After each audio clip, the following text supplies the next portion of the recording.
சொல்லிக்கிறேன். நான் இப்படி ஒரு ஈவெண்ட்டை நான் மிஸ் பண்ணியிருப்பேன்.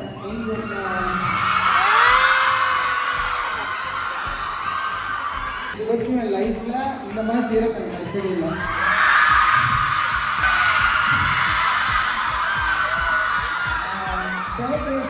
நிறைய பேருக்கு என்னோட சம் இஷ்யூஸ்லாம் தெரிஞ்சிருக்கும். அந்த இஷ்யூஸ்லாம் தாண்டி இப்போ நான் கொஞ்சம் சிரிக்கிறேன், ஆறுதலாக இருக்கேன் அப்படின்னா நீங்கள் மட்டும்தான். உங்கள் எல்லாருக்கும் நான் ரொம்ப கடமைப்பட்டிருக்கேன். கண்டிப்பாக எவ்வளோ தூரம் போனாலும் ரசிகர்களும் ரசிகராக இருக்கணும்னு ஆசைப்படுறேன்.